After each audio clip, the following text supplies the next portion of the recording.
સુદામા નગરી પોરબંદરથી સતત 5મા વર્ષે દ્વારિકા સુધીની પદયાત્રા યોજાશે। અખાત્રીજના દિવસે કૃષ્ણનગરી તરફ જનારી આ પદયાત્રામાં યાત્રિકોને વહેલી તકે નામ લખાવી લેવા અનુરોધ કરાયો છે।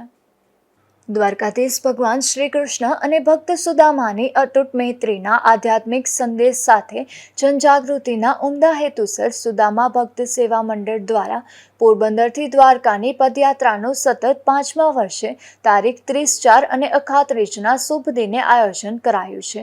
પદયાત્રાની પૂર્વ સંધ્યાએ તારીખ 29ની સાંજે સૌ સુદામા ભક્તો માટે શ્રીહરિ મંદિરમાં સત્સંગ તેમજ ભોજન પ્રસાદનું આયોજન કરવામાં આવ્યું છે તથા બહાર ના ભક્તો માટે શ્રીહરિ મંદિર ખાતે ઉતારાની વ્યવસ્થા પણ કરવામાં આવી છે। કથાકાર રમેશભાઈ ઓઝા, સંતો મહંતો તથા મહાનુભાવો પદયાત્રાનો શુભારંભ કરાવશે।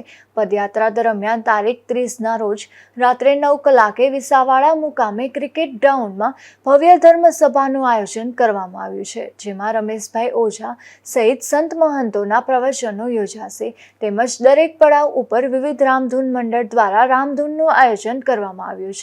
4 દિવસીય પદયાત્રાનું પ્રથમ રોકાણ ભરતભાઈ રાજાભાઈ કુછડિયાની વાડીએ બપોરે અને મહેર સમાજ વિસાવાડા રાત્રિ રોકાણ, બીજું રોકાણ મહેર સમાજ મિયાણી બપોર અને શ્રી દગાઈ માતાજી મંદિર લાંબા રાત્રિ રોકાણ, ત્રીજું રોકાણ આહિર સમાજ ભોગાત બપોરે અને દુલાભાઈ ગઢવીની વાડી કુરંગા રાત્રિ રોકાણ, તો ચોથું રોકાણ શ્રી આવડમાં મંદિરે બપોરે અને દ્વારિકા ભજન કીર્તન રાસ સાથે દ્વારકાધીશના દર્શન સાથે પદયાત્રા વિરામ લેશે।